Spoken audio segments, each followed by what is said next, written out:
So, ito na nga guys, may init-init pa na balita. Ang isang media release kahapon from minister.homeaffairs.gov.au. Ito po siya.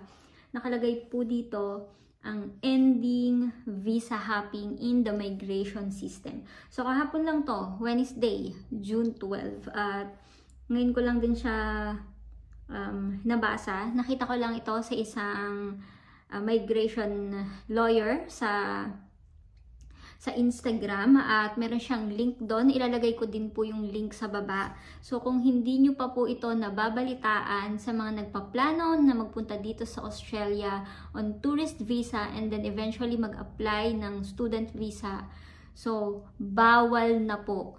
No more tourist visa to student visa. Bago tayo magpatuloy sa video na to, disclaimer po lamang, hindi po ako migration agent, hindi po ako migration expert. Kung meron po kayong katanungan regarding sa visa or kung anumang klase ng visa yan, mas maganda po na mag-seek kayo ng advice or ng help sa migration expert. So, eto na nga. 2 points dito guys na nabasa ko, no?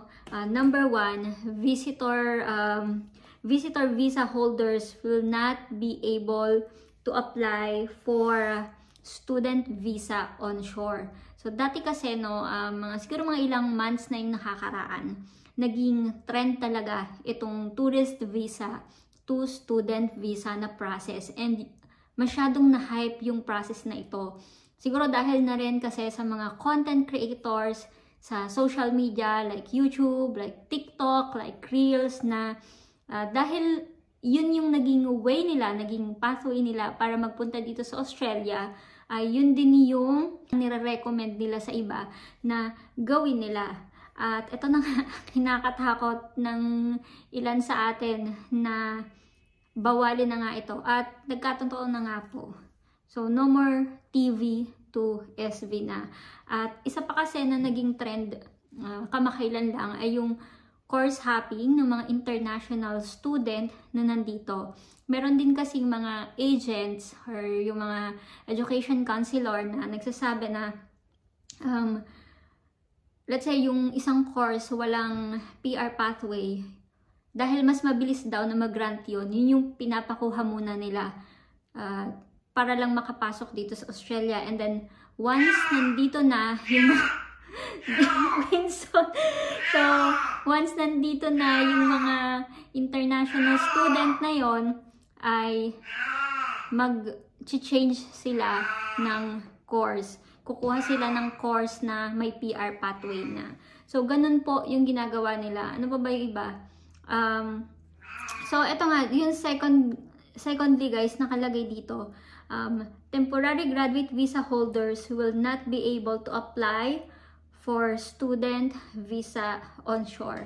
Example po niyan, halimbawa kami, next visa namin is temporary graduate visa. So after nung temporary graduate visa, ay hindi ka na pwedeng mag-apply ulit ng student visa para lang makapag-stay ulit dito sa Australia. And ito nangyayari talaga to noon. Kasi ako personally, meron akong kakilala, ibang nationality siya. Hindi ko nababanggitin kung saang bansa siya galing. Pero nabanggit niya sa akin na pumasok siya dito noon, student visa, kumukuha siya ng Masters of Professional Accounting. And then, kumuha siya ng postgrad visa or itong 485 visa. And nung natapos na yung kanyang postgraduate visa, ay kumuha siya ulit ng panibagong course, yung parang disability support yata, ganun. And nung kumuha siya ng certificate doon, and ngayon, may bagong course na naman siya. At dahil patapos na yung course niya na yon, sumunod yung asawa niya dito, at ngayon yung asawa niya ay nag-aaral din dito ng parang carpentry, yung nabanggit niya. And then, sila naman nung anak niya, naging dependent na. So, parang ganun yung nangyayari, nag-visa hopping. And ang nangyari sa kanila, naging permanent temporary resident na sila dito sa Australia. So, dito po, nakalagay dito na these changes make it clear that graduate should be finding skilled jobs and becoming permanent resident or departing the country when they are more likely to become permanently temporary. So kung ikaw ay graduate visa holder, so 485 visa holder, and after nun, kailangan umuwi na ng home country, or kung eligible na ay mag-apply ng skilled jobs, diba? Na kung saan ay malaya ka na makakapagtrabaho dito sa Australia and eventually makapag-apply ka ng permanent residence dito sa Australia. So yun, hindi naman din binabawalan na maghanap ng opportunity after ng graduate visa. Yun ay kung eligible ka at may opportunity na nakalatag sa'yo. So, why not? So, sa mga nagpaplano po na magpunta dito sa Australia on tourist visa or visitors visa, tapos naka-plan din kayo na mag-apply ng student visa dito onshore, huwag nyo na pong ituloy kasi there is a high possibility na hindi kayo mag-grant. And sa taas ng cost of living dito sa Australia at ang tourist visa naman ay alam natin na wala naman yung working rights, baka mahirapan lang po kayo. Unless meron kayong kamag-anak dito na, nun kasi yung iba ang ginagawa, malakas yung loob nila kasi may mga kamag-anak sila dito na sumasalo sa kanila.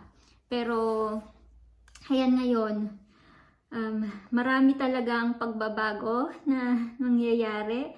Hopefully, wag dumating sa point na, ayaw kong sabihin to, kasi baka magkatotoo, pero wag naman sana. Pero, sige, nakaunod, sasabihin ko na, huwag nating hintayin dumating na, baka yung mga student visa holder dito, bawalin na rin na magsama ng dependent nila, 'di ba? At purely study talaga. So, thankful na lang tayo na yung student visa na ipagkaloob sa atin ay meron yung working rights.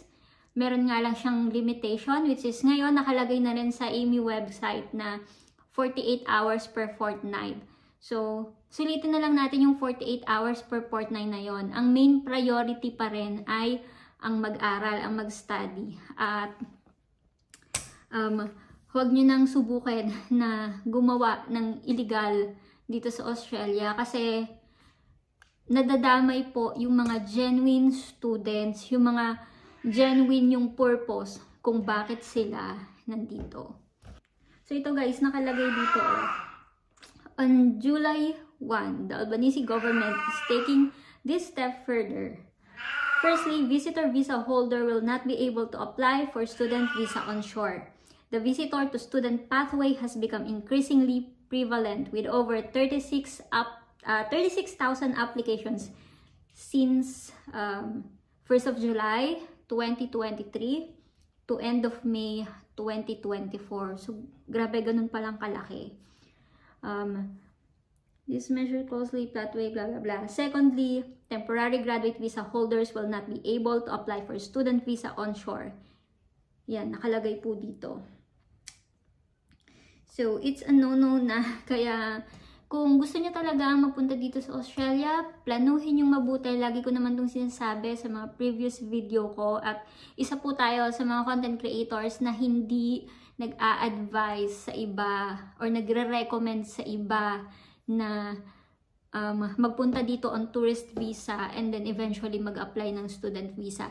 Kasi alam nga natin na masyado nang nahahype yung process na yon. And kaya kayo pupunta dito as tourist visa mainly ay para mag-tour from the word itself, di ba? Mag-tour. Or kung meron kayong kamag-anak dito, mabisita nyo. So, iyon. Kamakailan lang marami nagtatanong sa akin na meron kung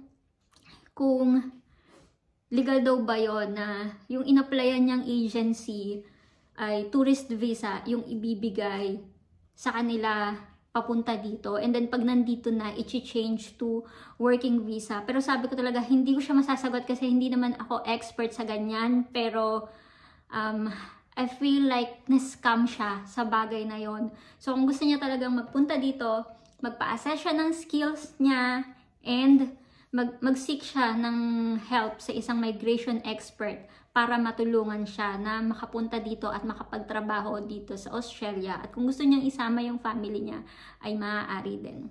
Maging matalino po tayo, maging mapagmatsyag, mag-research muna bago tayo gumawa ng plano. Kasi sa totoo lang, kung akala ng iba ay napakadali ng buhay dito sa Australia, ay nagkakamali po kayo. Oo, maybe madali para sa iba, naging magaan para sa iba, pero hindi po para sa lahat. So, I believe guys, itong mga changes na to, for sure naman ay pinag-aralan nila yan. Kasi may mga datos sila na sinusunod. Painful lang or masakit lang para sa iba kasi hindi nila to ine-expect. Pero wala tayong magagawa. It's their country. Hindi pa po tayo permanente dito. Hindi tayo citizen dito. But don't lose hope.